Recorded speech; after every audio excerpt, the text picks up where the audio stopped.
আসসালামু আলাইকুম বন্ধুরা, কেমন আছেন সবাই? মহান রব্বুল আলামিন সবাইকে সুস্থ রাখুন, ভালো রাখুন। সবার জন্য দোয়া রেখে শুরু করছি আপনাদের সাথে লং একটা ভিডিও। খুবই ছোট লং ভিডিও হলেও তো আমি কয়েকটা হাদিসের কথা আপনাদের সাথে শেয়ার করি। খুব ভালো লাগলো, তো ভাবলাম আমার ভিউয়ার্সদের সাথে এই কথাগুলো একটু শেয়ার করি। আমাদের মহানবী হজরত মুহাম্মদ সাল্লাল্লাহু আলাইহি সাল্লাম 5টি হাদিসের কথা বলেছিলেন। তো 1 নাম্বার হলো, তোমাদের মধ্যে শ্রেষ্ঠ সেই ব্যক্তি যে কাউকে কষ্ট দেয় না এবং কারো কষ্টের কারণ বা উৎস হয় না। খুব ভালো লাগলো বেশ কথাটা। আসলে আমরা ইদানিং এই কথাটা কয়জন ভাবি আর কয়জন ভেবে সেইভাবে কাজ করি বলুন? অবশ্যই আল্লাহ পাক সবাইকে হেদায়েত দান করুক। দ্বিতীয় নম্বর হাদিসটা হলো, যে ব্যক্তি দিনে 10 বার সূরা ইখলাস পাঠ করবে, আল্লাহ তাআলা তার জন্য জান্নাতে একটি প্রাসাদ নির্মাণ করবেন। আলহামদুলিল্লাহ। এজন্য আমরা প্রতিদিন অন্তত 10 বার হলেও সূরা ইখলাস পাঠ করব।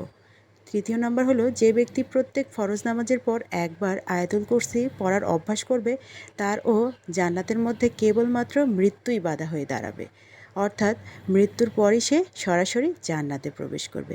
আলহামদুলিল্লাহ, সুবহানাল্লাহ। মহান রব্বুল আলমিনের কত বড় নিয়ামত! শুধুমাত্র সূরা ইখলাস 10 বার পাঠ করলেই আমরা এত বড় একটা নিয়ামত পাবো। 4 নাম্বার হাদিস হলো, যে ব্যক্তি বাড়ি থেকে বেরোনোর সময় এই দোয়াটি পড়ে, বিসমিল্লাহি তাওয়াক্কালতু আলাল্লাহি লা হাওলা ওয়ালা কুওয়াতা ইল্লা বিল্লাহ, এটা পড়লে আল্লাহ তাআলা শয়তানের অনিষ্ট থেকে আপনাকে রক্ষা করবেন। যে কাজের জন্য বের হয়েছেন, আল্লাহ তাআলা তাকে সফলতা দান করবেন। আমিন। আলহামদুলিল্লাহ।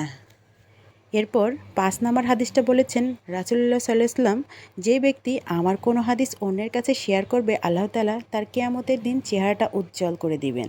সুবহানাল্লাহ। আল্লাহ পাক সবাইকে হেদায়েত দান করুক। আমিন।